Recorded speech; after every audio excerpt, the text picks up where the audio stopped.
پوری کائنات میں اللہ کی مجھ سے بڑی آیت وجود نہیں رکھتی۔ یہ جو آپ مجتہدین کو کہتے ہیں، فقہا کو کہتے ہیں آیت اللہ یا آیت اللہ العظمیٰ، یہ مجازن کہتے ہیں۔ جس طرح سے اگر آپ اہل پاکستان مرحوم محمد علی جناح کو قائد اعظم کہتے ہیں، یہ مجاز ہے۔ قائد اعظم کون ہے اس پوری کائنات میں؟ رسول اللہ صلی اللہ علیہ وآلہ وسلم۔ آپ سے بڑا کوئی قائد وجود؟ آپ محمد علی جناح کو قائد اعظم کیوں کہتے ہیں؟ نسبی اعتبار سے اپنی سرزمین میں، اس سرزمین پاکستان میں ان سے بڑا جب اپنے ساتھ مقایسہ کریں تب آپ انہیں قائد اعظم کہتے ہیں۔ علی الاطلاق قائد اعظم ذات رسول اسلام میں ذات ختمی مرتبت ہیں۔ نسبی اعتبار سے ہم انسانوں کے درمیان مرحوم محمد علی جناح یہ قائد اعظم ہیں۔ یہ جو ہم فقہا کو، مجتہدین کو آیت اللہ کہتے ہیں، آیت اللہ العظمیٰ کہتے ہیں، یہ مجازن کہتے ہیں۔ یہ درست ہے، مجازن ہم کہہ سکتے ہیں اپنی نسبت کے اعتبار سے۔ جب ہم دیکھتے ہیں باقی تمام انسانوں کے درمیان میں سے یہ ایسے ہیں کہ جنہیں دیکھے تو ذہن خدا کی طرف متوجہ ہوتا ہے، یہ مجاز ہے۔ لیکن آیت علی الاطلاق کے پروردگار روئے زمین پر یہ خود ثنائی نہیں ہے، علی اپنی تعریف نہیں کر رہے، یہ خود شناسائی ہے، علی اپنا تعارف کروا رہے۔ پہچانو کہ میں کون ہوں، انا آیت اللہ العظمیٰ، انا آیت اللہ الکبریٰ، میں ہوں حق تعالیٰ کی سب سے بڑی آیت، میں ہوں آئینہ پروردگار۔ آئینہ کیا کرتا ہے؟ خود کو نہیں دکھاتا، اپنے اندر کسی اور کو دکھاتا ہے۔ علی اس لیے آئینہ پروردگار ہیں کہ وجود مبارک علی ابن ابی طالب نے اپنی 63 سالہ حیات طیبہ میں آغاز سے انجام تک ساری زندگی صرف اپنے اندر خدا کو دکھایا۔ یہ جو بات میں نے آپ کی خدمت میں کل عرض کی تھی کہ جب اللہ نے سراح سے قرآن میں فرمایا کہ وَمَا خَلَقْتُ الْجِنَّ وَالْإِنسَ إِلَّا لِيَعْبُدُونَ، میں نے جنوں اور انسانوں کو نہیں خلق کیا مگر اس لیے کہ وہ میری عبادت کریں۔ ما اريد منهم من رزق، مجھے ان سے کوئی رزق نہیں چاہیے۔ وما اريد ان يطعمون، نہ میں چاہتا ہوں کہ یہ مل کر مجھے کھانا کھلائے۔ ان اللہ هو الرزاق ذو القوة المتین، اللہ خود رزق دینے والا ہے، اللہ صاحب قوت ہے، اللہ صاحب استحقاق ہے۔ میں نے انسانوں کو، جنوں کو صرف اپنی عبادت کے لیے خلق کیا۔ تو جب پروردگار عبادت کو اپنی ذات میں منحصر قرار دے رہے تو پھر علی کون ہے کہ پیغمبر جن سے متعلق فرمائے کہ علی کو دیکھو خدا کی عبادت ہے، علی کا ذکر کرو خدا کی عبادت ہے، علی سے محبت کرو خدا کی عبادت ہے۔ کیوں؟ اس لیے کہ جب کوئی علی کو دیکھے گا تو علی کی ذات پہ نہیں رکے گا، علی کو دیکھ کر سیدھا خدا کی طرف منتقل ہو جائے گا۔ جب کوئی علی کا ذکر کرتا ہے تو وہ خدا تک پہنچتا ہے۔ جو علی سے محبت کرتا ہے یہ محبت علی تک نہیں رکتی ہے، خدا تک پہنچ جاتی ہے۔ علی امام الموحدین ہے، اس لیے پیغمبر گرامی اسلام نے علی ابن ابی طالب علیہ السلام کے تعارف میں فرمایا علی ممسوس فی ذات اللہ، علی سر سے لے کے پاؤں تک عشق خدا میں، محبت خدا میں، معرفت خدا میں غرق ہے۔ علی فنا فی ذات توحید ہے، یہاں تک کہ ابن ابی الحدید معتزلی جن کی وفات 656 ہجری میں ہوئی، اہل سنت کی برجستہ ترین شخصیت ہیں، متوفہ 656 ہجری، انہوں نے نہج البلاغہ سے متعلق گفتگو کرتے ہوئے عجیب بات کی، کہا کہ اس کائنات میں فضیلتوں اور کمالات کے متعدد میادین ہیں، جیسے شجاعت ہے، جیسے سخاوت ہے، جیسے استقامت ہے، جیسے علم ہے، یہ تمام فضیلتوں کے میدان ہیں، کمالات کے میدان ہیں۔ ان تمام میدانوں میں علی ابن ابی طالب سب سے آگے، سب سے پہلے، سب سے اول۔ لیکن ایسا نہیں ہے کہ یہ میدان خالی اور علی کے علاوہ کوئی دوسرا نہ ہو۔ ٹھیک علی سب سے آگے ہیں لیکن باقی لوگ بھی ہیں، میدان شجاعت میں بھی، میدان سخاوت میں بھی، میدان علم میں بھی، میدان استقامت میں بھی، میدان حکومت میں باقی افراد بھی ہیں۔ لیکن ایک کائنات میں تمام فضیلتوں اور کمالات کے میادین میں ایک میدان شرف، ایک میدان کمال، ایک میدان فضیلت ایسا ہے جس کا یکتا اور تنہا شاہ سوار صرف اور صرف علی ابن ابی طالب ہے۔ یہاں تک اس میدان میں کوئی نبی بھی علی کی برابری نہیں کر سکتا۔ اور اس میدان کا نام ہے معرفت توحید پروردگار۔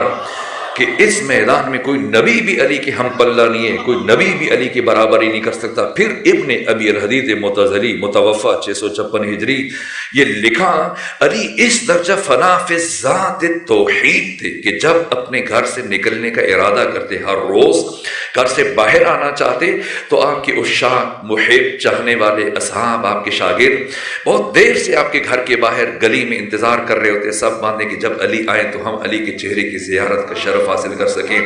تو بہت دیر سے یہ منتظر افراد جو کھڑے ہوتے کہ علی آئے اور ہم علی کو دیکھ سکیں، تو جیسے علی کے گھر کا دروازہ کھلتا اور علی کے قدم گلی میں آتے اور جیسی لوگوں کی نگاہ علی کے چہرے پر پڑتی، بے ساختہ تمام حاضرین کی زبان پر یہ جملے جاری ہو جاتے، اللہ اللہ ما اتقوا ھذا الرجل، اللہ اللہ ما اشجع ھذا الرجل، اللہ اللہ ما اعلم ھذا الرجل، اللہ اللہ کتنا بڑا متقی آ گیا، اللہ اللہ کتنا بڑا زاہد آ گیا، اللہ اللہ کتنا بڑا عارف آ گیا، اللہ اللہ کتنا بڑا عالم آ گیا۔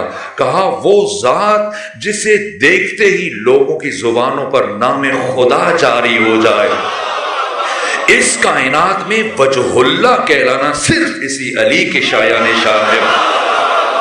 کیوں علی وجہ اللہ ہے؟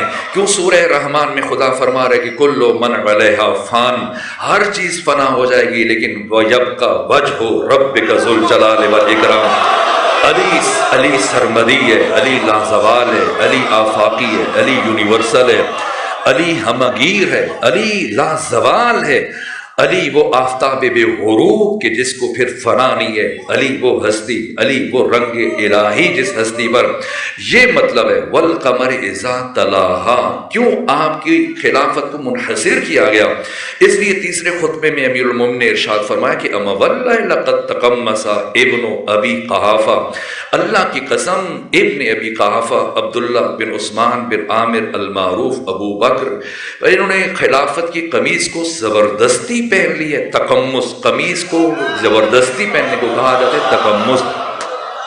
اما واللہ لقد تقمص ابن ابی قحافہ وانہ لیعلم، دار اہلی کی وہ خود اس بات کو جانتا ہے، انا محلی منہا محل القطب من الرہا، میرا مقام اس پوری کائنات میں اور خود خلافت میں وہی ہے جو چکی کے پاٹ میں کیل کا ہوتا ہے۔ مجھے نہیں معلوم ان بچوں نے، جوانوں نے چکی دیکھی ہے، چکی جس میں آٹا نکالا جاتا ہے، گندم پیسی جاتی ہے، یہ کچی چکی کیسے چلتی ہے؟ وہ اس کا محور ایک کیل ہوتی ہے، اگر اسے نکال دیا جائے تو وہ چل نہیں سکتی۔ یعنی میں ترجیحی محور نہیں ہوں کہ بہتر علی کو مان لیا جائے، افضل علی کو مان لیا جائے، نہ، میں ترجیحی محور نہیں ہوں، میں انحصاری محور ہوں۔ انسانوں کی قیادت، انسانوں کی سیادت، انسانوں کی رہبری کو حق تعالیٰ نے میری ذات میں منحصر قرار دیا۔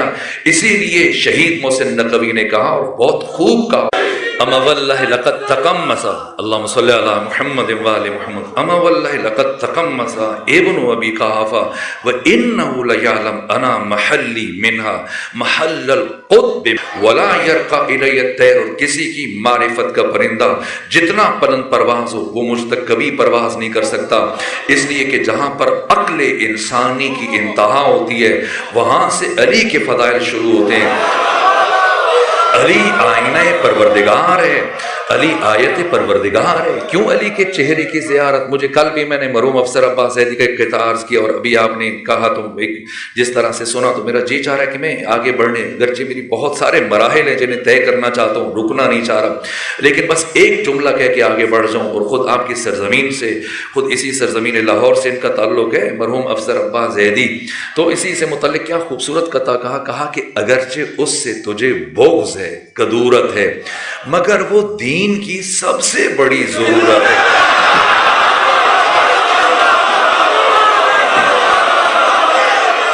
اگرچہ اس سے تجھے بغض ہے،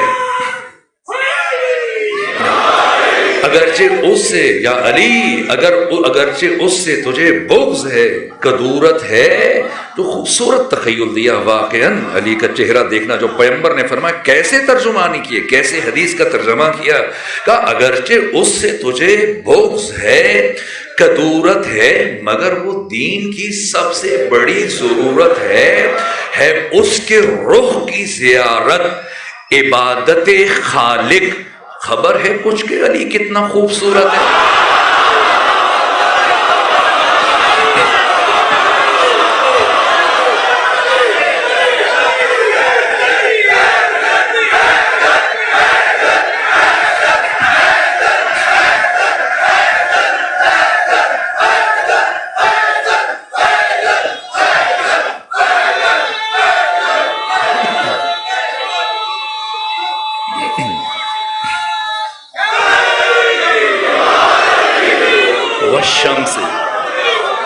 والشمس وضحاها، میں ضحا کا معنی نہیں کر رہا، ضحا کا معنی آخر میں عرض کروں گا۔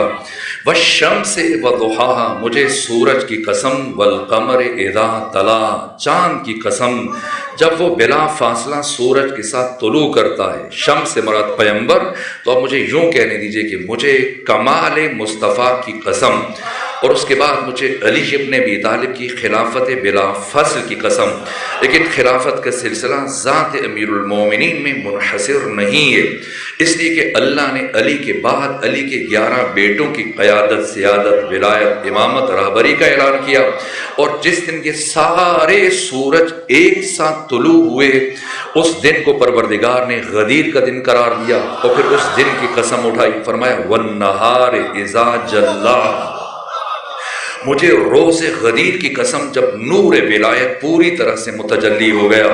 اور پھر چونکہ ختمی مرتبہ نے اس خطبے میں سب سے زیادہ باقی آئمہ کی نسبت سے، یعنی 110 جملے خود حق تعالیٰ سے متعلق ہیں، 50 جملے مولا علی سے متعلق ہیں، 20 جملے باقی آئمہ سے متعلق ہیں، آخری 21 جملے امام زمانہ سے متعلق ہیں، یہاں تک کہ پوری تفصیل سے اب وقت نہیں کہ میں اشارے کروں۔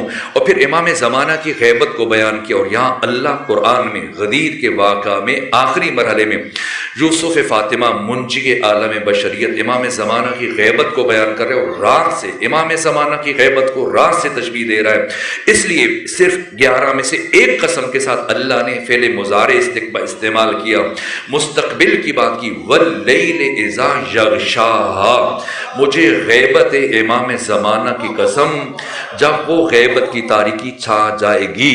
پھر تمام سورجوں کا جب ذکر کیا ہے تو ظاہر ہے کہ اگر سورج سے مراد پیغمبر ہیں، چاند سے مراد علی ہیں، پھر میں نے کہا سورج اور چاند ہونا نسبی ہے، جس طرح کی تفسیر میں آپ کی خدمت میں عرض کر کے جا چکا ہوں۔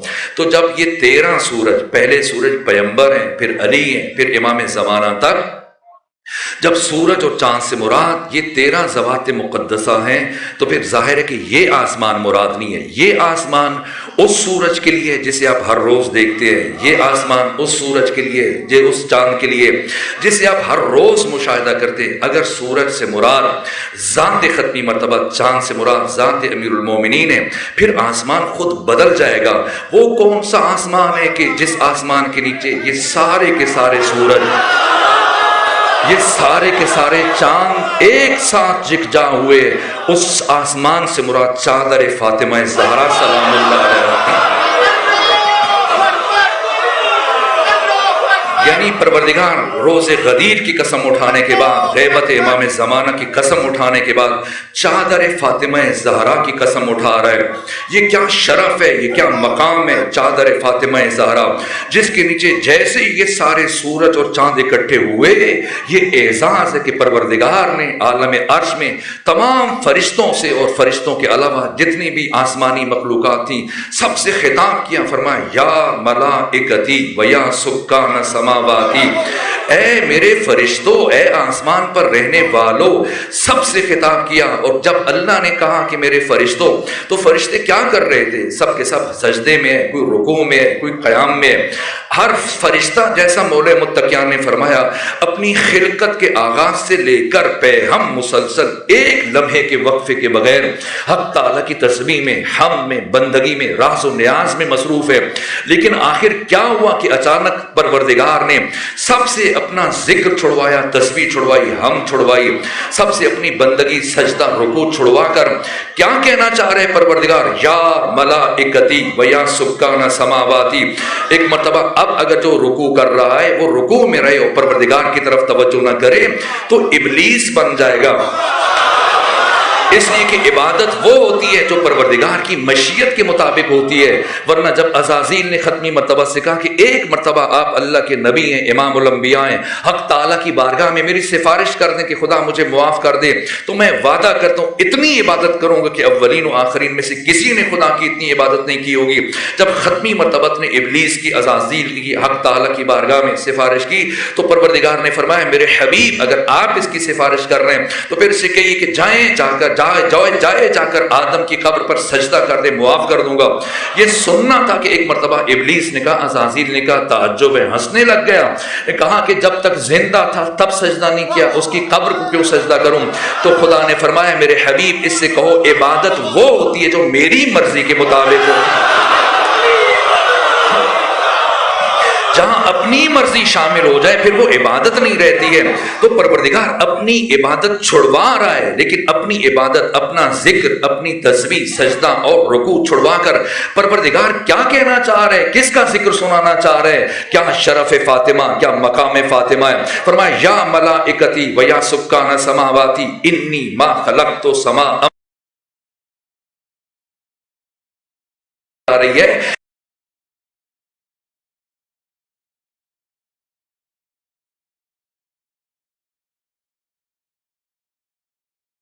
ولا ارضم مدحیہ، اور زمین کا کبھی یہ فرش نہ بچھاتا، ولا قمرم منیرا ولا بحرن ججری ولا فلکن تسری ہؤلاء الخمسہ. کہاں؟ الذین ہم تحت الکسا، وہ جو آسمان فاطمہ زہرا کے نیچے، وہ سورج جو چادر فاطمہ زہرا کے نیچے روشن ہیں، فروزاں ہیں، ضیابار ہیں، جگمگا رہے ہیں صرف ان کی محبت میں. تو جب جبرائیل نے، فرشتوں نے سوال کیا یا رب ومن تحت الکسا، پروردگار یہ کون ہے چادر کے نیچے؟ تو خدا فرماتا کہ یہ رسول ہیں، رسول کی بیٹی ہیں، رسول کا بھائی ہے، رسول کے نواسے ہیں، لیکن نام مرکز تعارف رسول اسلام کو قرار نہیں دیا. ہم فاطمہ تو و ابوہا وبعلو. پھر ان کی وہ آیت کے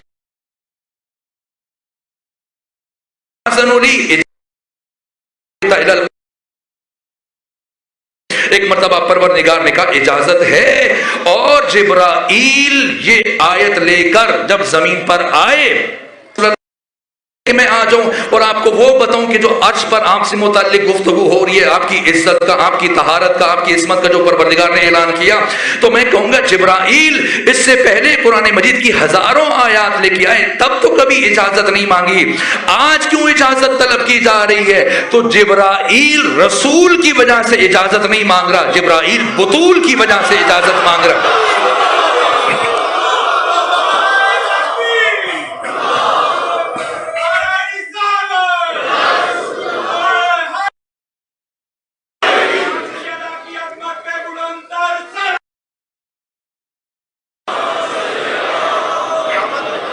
یہ اس دروازے کا شرف ہے، یہ سیدہ کے دروازے کا شرف ہے، یہ سیدہ کے دروازے کا مقام ہے کہ پروردگار نے جبرائیل جیسا فرشتہ آ کر یہاں پر حق تعالیٰ سے اجازت طلب کر کے آ رہے ہیں، یا ختمی مرتبہ سے اجازت طلب کر رہے ہیں. کس ہستی کی وجہ سے؟ بطول کی وجہ سے. اور معیار آدمیت ادب فاطمہ ہے، شرف بشریت ادب فاطمہ ہے. اگر کوئی رسول اور بطول ہو، کیا آخر انسان خود حیران ہوتا ہے کہ غزوہ خندق کے موقع پر، غزوہ احزاب کے موقع پر جب عمرو بن عبد الود آیا ختمی مرتبہ کے جب چلایا، خود یہ مراحل ہے، اسے میں تھوڑی دیر بعد اگر وقت بچا تو عرض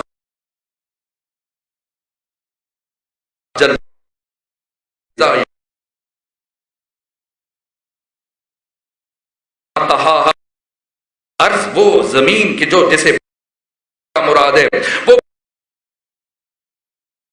ان خمسہ آل ابا کے لیے بچھایا گیا. مجھے اس کی قسم میں تیزی سے آگے بڑھوں اور گفتگو کے نتائج کی طرف بڑھوں. وَنَفْسٍ وَمَا سَوَّاهَا، نفس انسانی کی قسم، اس کے توازن، اعتدال، تسویہ کی قسم. اور فَأَلْهَمَهَا فُجُورَهَا وَتَقْوَاهَا، اس میں الہام کیا فجور کو اور تقوی کو. اور اس کے بعد کہا کہ قَدْ أَفْلَحَ مَنْ زَكَّاهَا. اگر باقی قسموں کا میں باطنی معنی کر رہا ہوں تو پھر مصداق کے ساتھ عرض کر دوں تاکہ آسانی ہو جائے سمجھنے کے لیے. قد افلح من زکاہا، اگر میں آسانی کے لیے معنی کروں، کامیاب ہو گیا وہ جس نے خود کو سلمان بنا لیا. وقد خاب من دساہا، اور برباد ہو گیا وہ جو اس دروازے پر آگ لے کر پہنچا ہے. نامراد ہو گیا وہ جس نے اس دروازے کی حرمت کو پائمال کیا.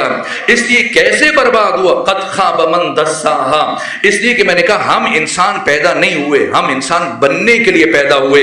ان 14 کو ہمیں انسان بنانے کے لیے بھیجا گیا. اسی لیے نہج البلاغہ میں بنا تسنن بنا تدیتم فی الظلمات، ہمارے ذریعے سے تم نے تاریکیوں میں نور ہدایت حاصل کیا ہے. ہمارے ذریعے سے پروردگار نے تمہیں انسانیت کے زیور سے آراستہ کیا. تو جو بھی انسان بننا چاہے گا اس کا سر ان کے قدموں میں اس طرح سے جھک جائے گا، ادب تعظیم. اور اگر کوئی اس وسیلہ ہدایت کے سامنے آ کر جسارت کرے گا، گستاخی کرے گا، اب اس کی ظاہری شکل پہ نہیں جایا جائے گا بظاہر. اس لیے کہ جب کوئی گرتا ہے آدمیت کے شرف سے تو انسان ایک جگہ پر رکا ہوا نہیں ہے. یہ سورہ مبارکہ شمس میں پروردگار فرما رہا ہے انسان مسلسل حالت سیر میں بھی ہے، حالت سویر میں بھی ہے، یا سیر صعودی کر رہا ہے سواس سے، یا سیر نزولی کر رہا ہے، یا بلندیوں کی طرف جا رہا ہے کہ فرشتوں سے بھی آگے بڑھتا چلا جا رہا ہے، یا پھر پستیوں میں جا رہا ہے. قرآن فرما رہا ہے ذالک کالانعام بل ہم اضل. انسان اتنا گرتا ہے، اتنا گرتا ہے کہ حیوان بن جاتا ہے، یا اس سے بھی زیادہ ذلیل تر کہ اسے کتا کہنا خود کتے کی توہین بن جاتی ہے. اس لیے میں عرض کر رہا ہوں کہ غزوہ احزاب کے موقع پر جب عمرو بن عبد الواد آیا، پیغمبر نے ہمیں سمجھانے کے لیے جب اس نے آوازیں بلند کی دیر تک، یہاں تک کہ جب لوگ خاموش تھے، سناٹا تھا، سکوت تھا، خاموشی تھی، اور اس نے جسارت کی اور اپنے نیزے سے ختمی مرتبہ کے خیمے کے پردے کو چاک کیا. تو ایک مرتبہ جب یہ چلایا کہ اے محمد اگر کوئی نہیں ہے تو خود میرے مقابلے میں آ جاؤ، یا مجھے جہنم میں بھیج دو، یا میرے ہاتھوں مار کے خود جنت میں چلے جاؤ. ایک مرتبہ جب یہ جسارت سنی تو ختمی مرتبہ کے چہرے پر، اور آخری مرتبہ یہ کیا مل لہٰذا الکلب، کون ہے جو اس کتے کا منہ بند کرے.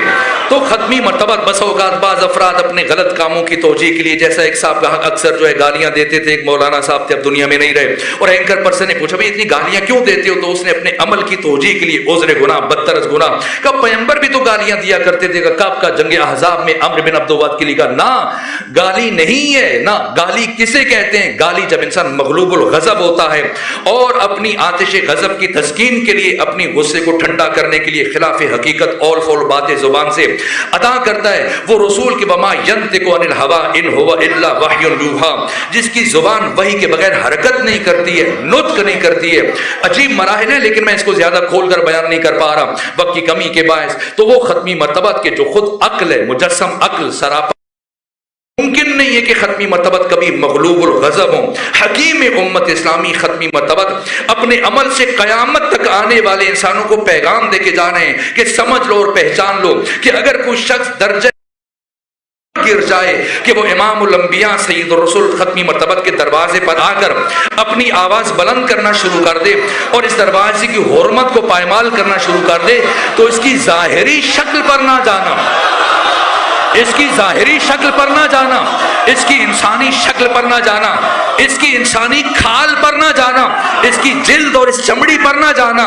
یہ بظاہر تمہیں انسان دکھائی دے رہا ہے لیکن حقیقت میں بظاہر اس کی کھال انسانوں والی ہے، اس کی جلد انسانوں والی ہے، اس کی شکل انسانوں والی ہے. یہ بظاہر انسان لگ رہا ہے لیکن بباطن کتا ہے،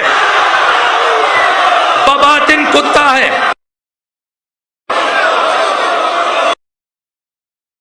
اب اگر کوئی رسول کے دروازے پر آ کر گستاخی کرے وہ بھی دیکھنے میں انسان ہے، حقیقت میں کتا ہے. اور اگر کوئی بطول کے دروازے پر گستاخی کرے،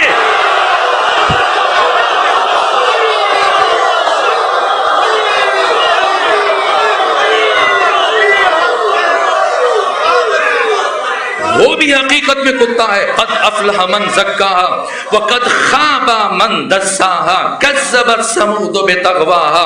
یہ قوم سمود نے سرکشی سے تکذیب کی ہے. تکذیب یہ بات بہت اہم ہے. یہ تکذیب ایک جھوٹا ہونا یہ بھی بہت بڑا گناہ ہے، لیکن کسی معصوم کو جھوٹا کہنا، کسی عام شخص کو جھوٹا کہنا، کسی سچے کو جھوٹا کہنا یہ بھی بہت بڑا گناہ ہے. لیکن کسی معصوم یا معصومہ کی تکذیب کرنا، یہاں تک کہ سورہ مبارکہ قلم میں پروردگار نے جن لفظوں کے ساتھ ان حقائق کو بیان فرمایا، اب خود انسان حیران ہو جاتے ہیں. نون، یہ نور مصطفیٰ سے پروردگار اس محبت کا اظہار کرنے کے لیے اس طرح سے قسم اٹھا رہے. نون والقلم وما یسطرون، کہ نون یعنی ذات مصطفیٰ، مجھے قلم کی قسم اور اس چیز کی قسم جسے لکھا جاتا ہے، اس تحریر کی قسم پروردگار اٹھا رہے. اس کے بعد پروردگار فرما رہے کہ آپ ہرگز مجنون نہیں ہیں، آپ کو ہذیان نہیں ہوا ہے، آپ کے دشمن کو ہذیان ہوگا. اور پھر 5ویں آیت میں فرمایا فَسَتُبْصِرُ فَيُبْصِرُونَ، ان قریب آپ بھی دیکھیں گے اور ان قریب وہ بھی دیکھ لیں گے کہ کسے ہذیان ہوتا ہے، کس کی ہذیانی کیفیت ہوتی ہے. اگر وقت بچا تو میں اس ہذیانی کیفیت کی طرف اشارہ کروں گا. اور اس کے بعد پروردگار نے 8ویں آیت سے لے کر 13ویں آیت تک، بیچ میں سے 10ویں آیت کو آپ نکال دیجئے، اور ان باقی 5 آیات میں پروردگار نے 10 اوصاف بیان کیے. اور کیا کہا؟ فَلَا تُطِعِ الْمُكَذِّبِينَ، اے رسول کبھی بھی تکذیب کرنے والے کی بات کو اہمیت نہ دینا. آیت سنیں پھر مصداق خود جا کے تفسیروں میں دیکھیے گا، میں تو بس اشارہ کر کے گزر جاؤں گا. فَلَا تُطِعِ الْمُكَذِّبِينَ، خبردار کسی تکذیب کرنے والے کی بات کو اہمیت نہ دیجیے گا. وَلَا تُطِعْ كُلَّ حَلَّافٍ مَّهِينٍ، حلف کہتے ہیں قسم اٹھانا، حلاف جو بہت زیادہ قسمیں اٹھائے، بات بات پر قسمیں اٹھائے. وَلَا تُطِعْ كُلَّ حَلَّافٍ مَّهِينٍ، مہین کہتے ہیں بدکردار کو، کو ولا، یہ تیسری خصلت بیان کی جا رہی ہے دشمن رسالت کی. فلا تطع المکذبین ولا تطع کل حلاف مہین.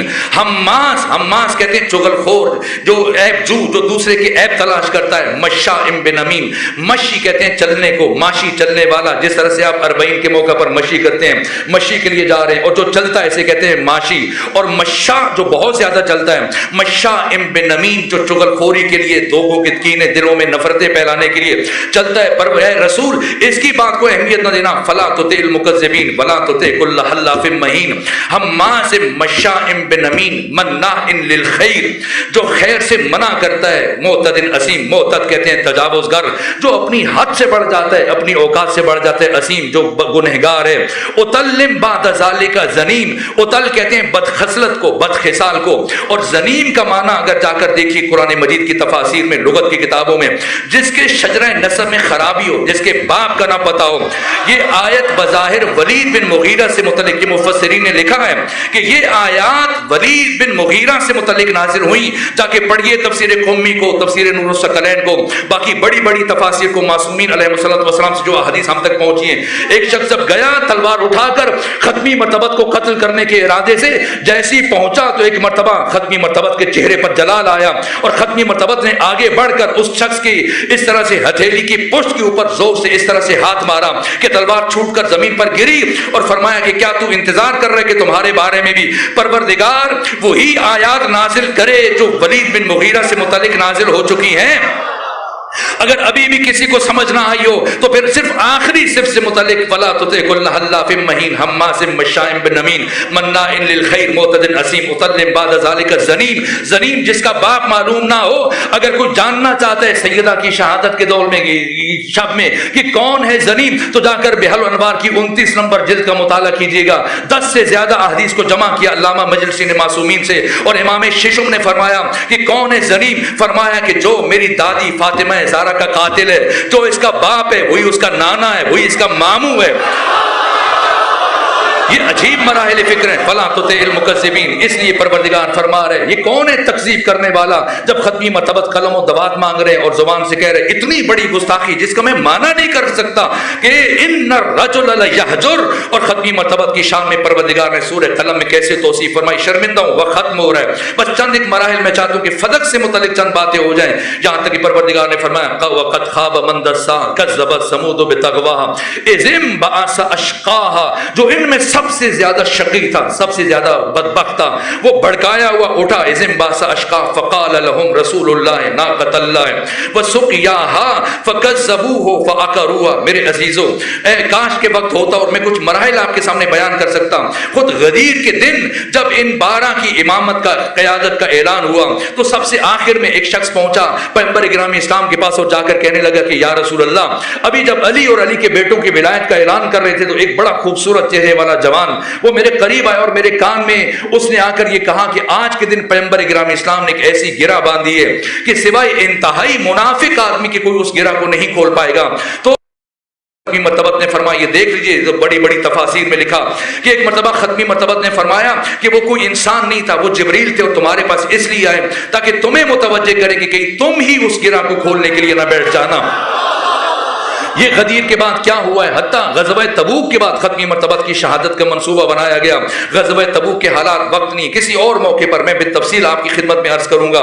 پہلی مرتبہ باقاعدہ طور پر جو ختمی مرتبت کے قتل کی سازش کی گئی، اور ایسا کیا ہوا غزوہ تبوک میں کہ اس کے بعد یہ 18 مہینے پہلے ختمی مرتبت کی رحلت سے پہلے اور اس کے بعد پھر جیسے جیسے وقت گزر رہا ہے، یہاں تک کہ اس طرح سے جب جیسی غدیر کا معاملہ آیا اور غدیر کے بعد 62 دن لگے، یعنی اس کے بعد 70 دن ختمی مرتبہ زندہ رہے، لیکن 5 دن سفر میں لگ گئے تھے، باقی 3 دن خواتین کی بیعت ہوتی رہی، ایک دن 3 دن مردوں کی بیعت ہوتی رہی۔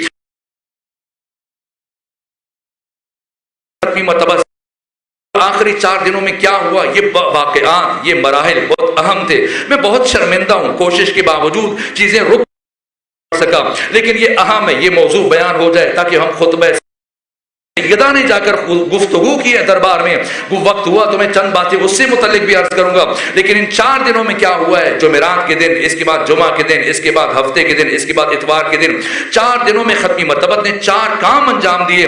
15 دن پہلے اسامہ بن زید کی سربراہی میں جو لشکر بھیجا تھا، ایک مرتبہ تاکید در تاکید کر رہے ہیں۔ پھر جو نماز سے متعلق کہا جاتا ہے، یہ خود محیر العقول بات ہے کہ فلاں نے نماز پڑھائی اس لیے خلیفہ ہے۔ پہلی بات، نماز پڑھانا دلیل خلافت نہیں ہے۔ اگر نماز پڑھانا دلیل خلافت ہے تو ایک مرتبہ نماز پڑھانے سے کس طرح سے دلیل خلافت بن سکتا ہے؟ درحالی کہ ابن ام مکتوم پیغمبر گرامی اسلام کا وہ صحابی ہے کہ ختمی مرتبت نے 27 غزوات میں، 27 جنگوں میں بنفس نفیس خود شرکت فرمائی، اور ان 27 میں سے 20 غزوات سے زیادہ ختمی مرتبت جب جنگ کے لیے تشریف لے کر جاتے تھے تو ابن ام مکتوم اپنے نابینا صحابی کو معین کر کے جاتے تھے کہ میری عدم موجودگی میں آپ نے امامت کی ذمہ داری ادا کرنی ہے۔ تو اگر ایک مرتبہ نماز پڑھانا دلیل خلافت ہے تو جس نے سینکڑوں مرتبہ نماز پڑھائی ہے عبداللہ ابن ام مکتوم، پھر وہ بدر کے اولا خلیفہ ہے نا۔ نماز پڑھا دینا دلیل خلافت نہیں ہے، یہ پہلی بات ہے۔ اور دوسری بات کہ ختمی مرتبت کی موجودگی میں 13 اصحاب کے نام میں نے پڑھے ہیں تاریخوں میں، سعد بن عبادہ ہے، ابو لبابہ ہے، ابو ذر غفاری ہے۔ یہ شخصیات یہ پیغمبر اسلام کی زندگی میں کئی مرتبہ، جبکہ پیغمبر مدینے میں موجود ہیں، ان سے کہا چل کے نماز پڑھا دو، لیکن وہ فرد کہ جس کے لیے کہا جاتا ہے کہ پیغمبر کی بیماری کے دنوں میں نماز پڑھائی، کسی جھوٹی سے جھوٹی تاریخ میں کوئی روایت ثابت نہیں ہے کہ حیات نبوی میں ایک مرتبہ نماز پڑھائی ہو۔ یہاں تک کہ جس دن پیغمبر اسلام کی بیماری شروع ہوئے، جمعرات کا دن، تو ختمی مرتبہ ایک مرتبہ بیٹھے ہوئے تھے کہ کہا کہ میری طبیعت ناساز ہے۔ فضل بن عباس بن عبد المطلب سے کہا کہ کسی سے کہو وہ نماز پڑھا دے۔ تو ایک مرتبہ ایک خاتون آگے بڑھی، کہنے لگی یا رسول اللہ میرے بابا سے کہیے وہ نماز پڑھا دے۔ ادھر اس خاتون نے کہا اسے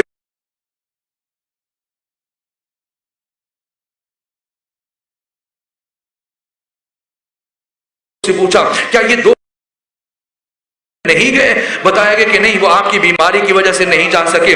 تو پیغمبر نے فرمایا کہ جن افراد پر اس لشکر میں شرکت نہ کرنے کی وجہ سے حق تعالی نے لعنت فرمائی ہو، وہ کس طرح سے نماز پڑھانے کی صلاحیت رکھتے ہیں؟ اس کے بعد ختمی مرتبت روانہ ہوئے اس طرح سے کہ جو مورخین نے لکھا، سیرت نگاروں نے لکھا، محدثین نے لکھا کہ ختمی مرتبت نے اپنا دایاں بازو رکھا ہوا تھا، بایاں بازو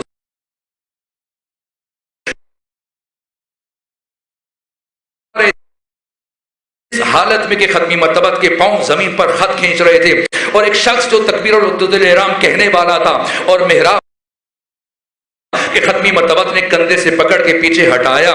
پہلی بات نماز نہیں پڑھائی. نماز پڑھانا, آپ نماز پڑھانے کو دلی خلافت قرار دے رہے ہیں. شاید ہمارے ہاں نماز پڑھانا دلی خلافت بن بھی سک جائے, لیکن آپ کے ہاں کیسے دلی خلافت بنے گا؟ اس لیے کہ حنفی, شافعی, حنبلی, مالکی, دیوبندی, بریلوی, اہل حدیث جتنے بھی مسلمان ہیں, اب پاکستان کے تمام مدارس میں جا کر دیکھیے کہ جو کتاب پڑھائی جاتی ہے دورہ حدیث میں, یہ مشکات المصابیح جو سیاہ ستہ کا خلاصہ ہے, بخاری, مسلم, ترمذی, ابن ماجہ, ابو داؤد, نسائی, ان 6 کتابوں کا جو خلاصہ ہے یہ مشکات المصابیح.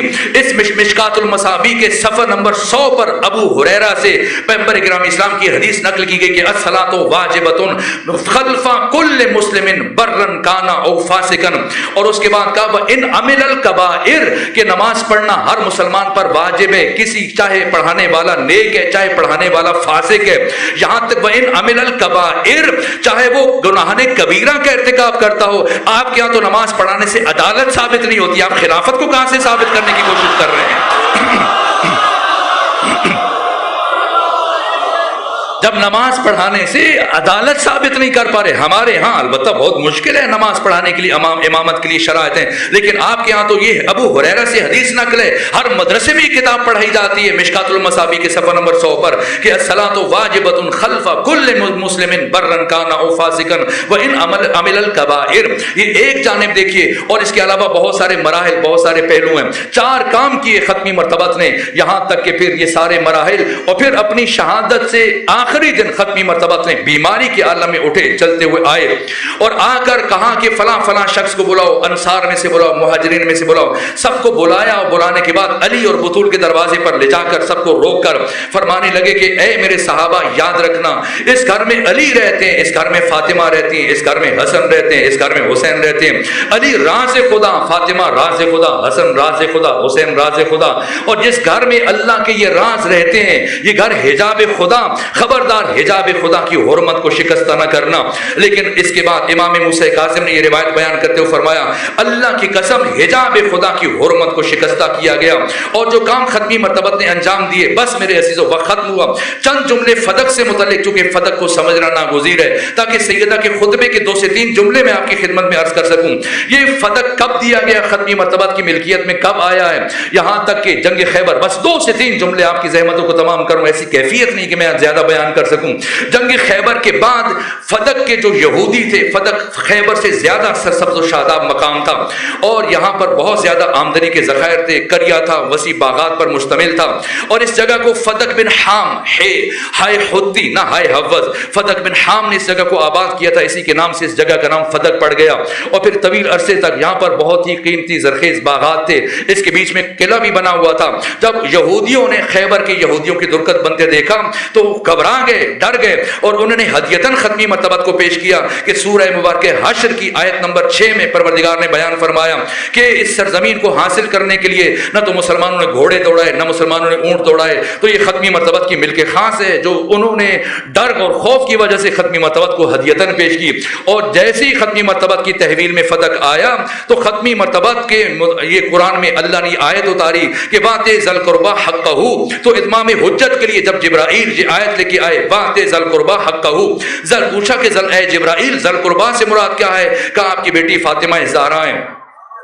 کہا کہ حقہ سے کیا مراد ہے؟ کب فدق ہے. ختمی مرتبہ نے اسی وقت ام ایمن کو, سلمان فارسی کو, مولے متقیان کو, امام حسن کو, امام حسین کو گواہ قرار دے کر ایک تحریر لکھی, اور اس دن سے فدق جناب سیدہ زہرا کی تحویل میں برابر 4 سال تک. اور اس طرح سے کہ فدق کے یہودیوں نے یہ معاہدہ کیا ختمی مرتبہ کے ساتھ کہ جو یہودی ہیں اب یہ فدق ان کی ملکیت نہیں ہے, یہ ملکیت رسول ہے, اور وہ ان کو اجازت دی جائے کہ یہاں پر وہ کام کریں, مزارع بن کریں, اور جو آمدنی ہوگی اس کام کرنے کے میں آدھی آمدنی وہ رکھیں گے, آدھی آمدنی پیغمبر اسلام کو بھیجیں گے. لیکن پیغمبر اسلام کو جس دن فدق حق تعالیٰ کے حکم سے عطا کیا گیا اسی دن ختمی مرتبہ نے امر خدا سے فدق کو سیدہ زہرا کی طرف منتقل کیا, اور پھر برابر 4 سال تک اس کی جو سالانہ آمدنی لکھی ہے مورخین نے, سیرت نگاروں نے, موجم البلدان میں دیکھ لیجئے, فتوح البلدان میں دیکھ لیجئے, باقی تاریخ طبری میں دیکھ لیجئے, باقی تاریخی معتبر کتابوں میں 70,000 سونے کے سکے سالانہ, یہ کم ترین اس کی آمدنی ہے. یہاں تک کہ 1 لاکھ 20,000 سونے کے سکے سالانہ،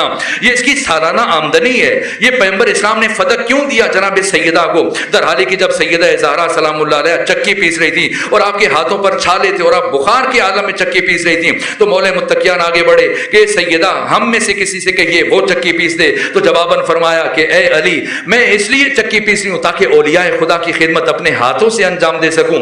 یہ دید فاطمی ہے۔ اور اس کے بعد کہا کہ مجھے آپ کی یہ حالت مجھ سے دیکھی نہیں جاتی ہے، تو آپ اب تم اس فتوحات کے نتیجے میں مسلمانوں کے گھروں میں کنیزیں ہیں، غلام ہیں، آپ بھی پیغمبر اسلام سے خواہش کریں اگر وہ کنیز آپ کے لیے۔ تو ایک مرتبہ جناب سیدہ امیر المومنین کی خواہش کے احترام میں گئی، لیکن کیا پیغمبر اسلام نے کنیز دی؟ نہیں۔ کیا فرمایا کہ میری اہل بیت پوری امت کے لیے اسوہ نمونہ ہے، میں نہیں چاہتا کہ میری اہل بیت ظاہری اعتبار سے آسائش اور آسانی میں رہے اور امت کی کسی محروم فرد کے دل میں یہ خیال آ جائے کہ دیکھیں پیغمبر کے گھر والے تو عیش اور آرام سے رہ رہے ہیں لیکن ہمارے گھر میں فقر و فاقہ ہے، پریشانی ہے، ہمارے گھر میں کوئی کنیز نہیں ہے۔ اے فاطمہ زہرا کیا میں آپ کو ایسی چیز نہ دے دوں، ایسا تحفہ اور ہدیہ خدا کی طرف سے کہ جو دنیا و مافیا سب سے افضل اور بہتر ہے، کہ جیسے اللہ کا رسول مناسب سمجھتا ہے۔ تو فرمایا آج کے بعد ہر رات سونے سے پہلے اور ہر نماز کے بعد 34 مرتبہ اللہ اکبر، 33 مرتبہ الحمدللہ، 33 مرتبہ سبحان اللہ پڑھا کریں۔ تو کیا فدق دیا؟ نہ، فدق نہیں دیا، کنیز نہیں دی، لیکن وہ رسول کے جو ایک کنیز نہیں دے رہے، پھر اتنی بڑی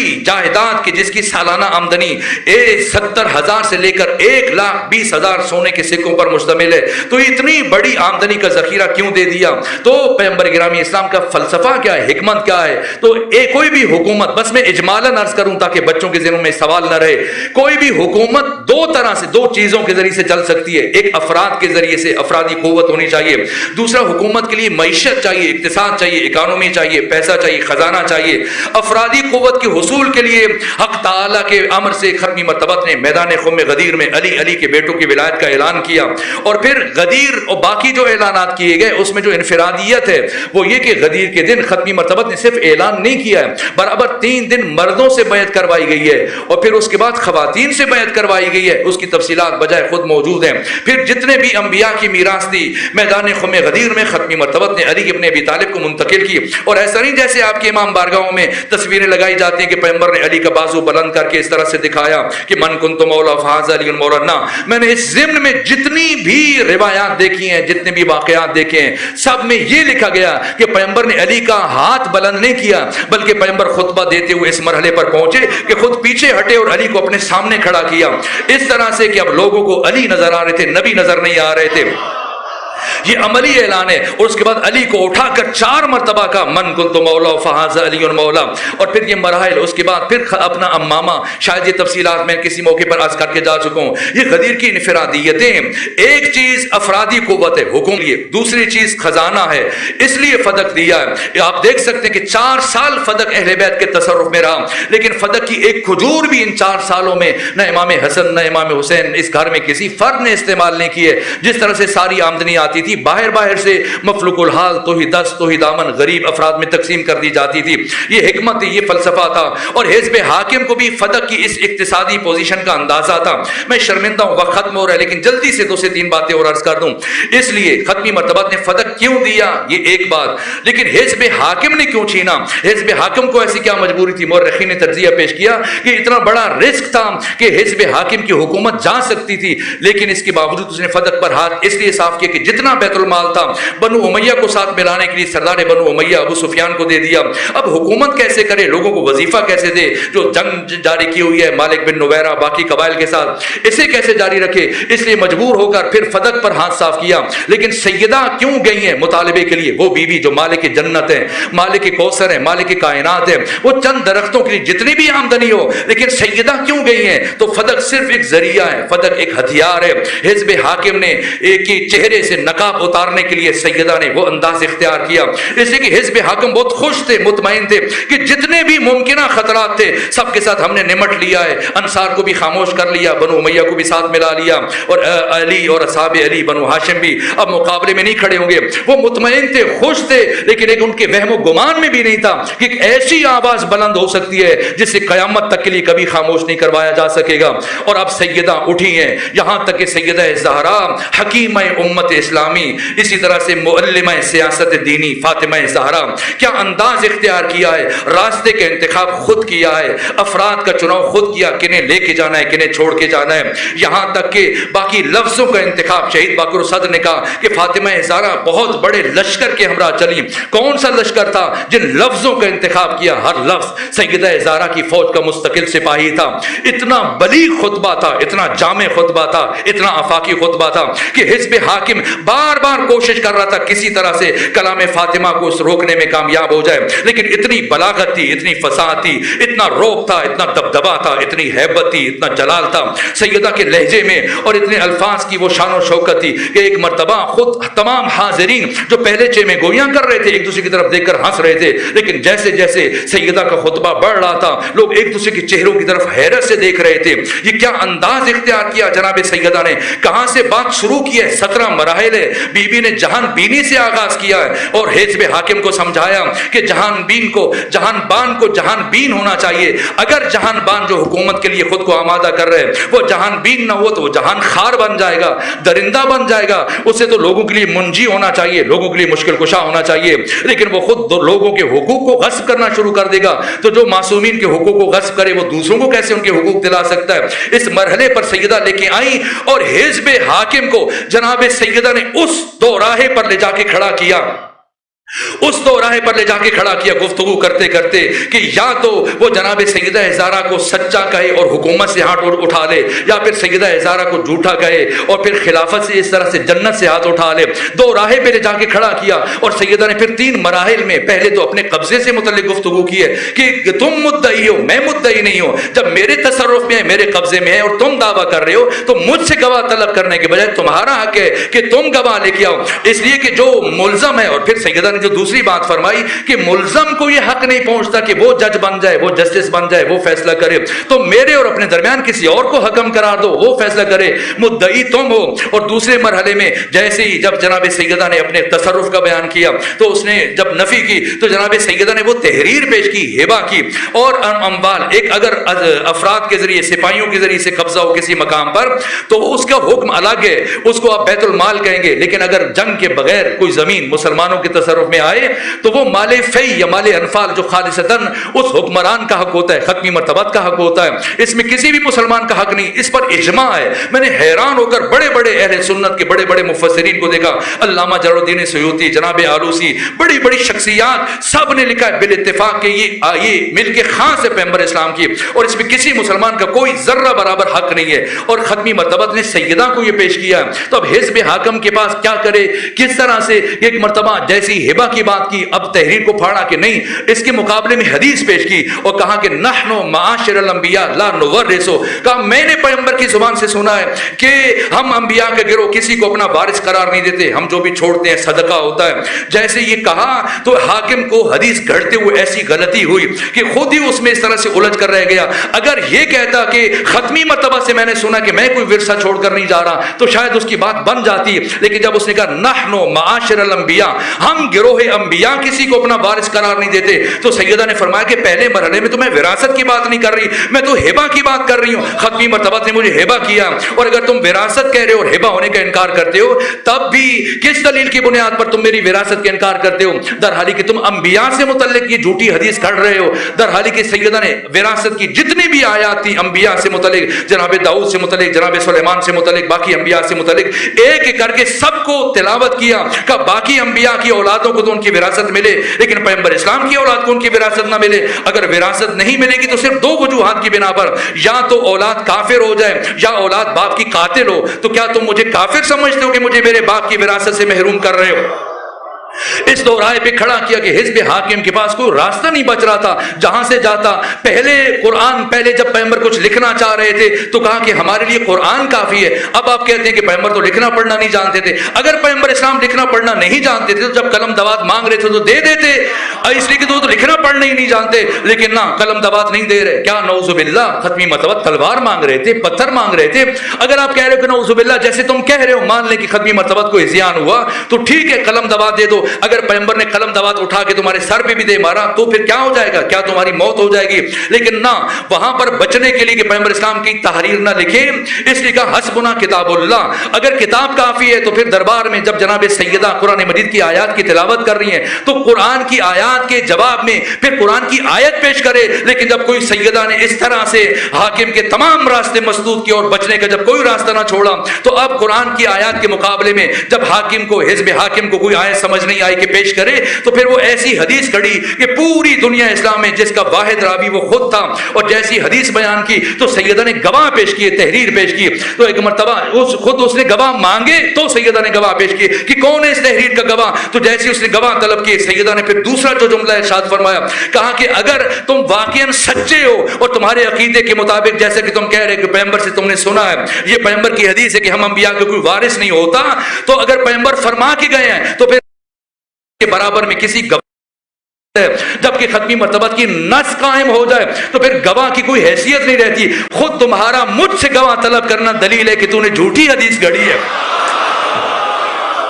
حزب حاکم پھنستا چلا گیا، اپنی ہی جال میں الجھتا چلا گیا، ایک کے بعد ایک بات کر رہے، یہاں تک کہ سیدہ ہر بات کا جواب دیتے ہوئے ایسے ایسے مراحل طے کرتے ہوئے جو آفاقی خطبہ ارشاد فرمایا، کسی موقع پر میری بڑی خواہش تھی کہ میں وہ مراحل آپ کے سامنے عرض کرتا، اور جب خطبہ دیا تو اتنا مجبور ہوا حزب حاکم، کوئی راستہ نہیں بچا، وہ جو ہبہ کی تحریر پھاڑ رہا تھا اب اپنے ہاتھ سے لکھ کر تحریر دے رہا ہے اور عذر تراشی کر رہا ہے، یہاں تک کہ سیدہ چلی ہے۔ لیکن اس کے بعد راستے میں دوسرا فرد پہنچا، اس نے وہ تحریر لی، اس تحریر کو پھاڑا، باقی کے مراحل میں شرمندہ ہوں، لیکن آئے آخری آج کی شب ہے، گفتگو کا سلسلہ تمام ہو رہا ہے، اور میں اپنی وہ باتیں جو خواہش تھی، ارادہ تھا کہ آپ کے سامنے بیان کروں گا، وہ باتیں ان کا شاید 10واں حصہ بھی بیان نہ کر سکا، لیکن ایک جملے پر اپنی گفتگو کو روک رہا ہوں۔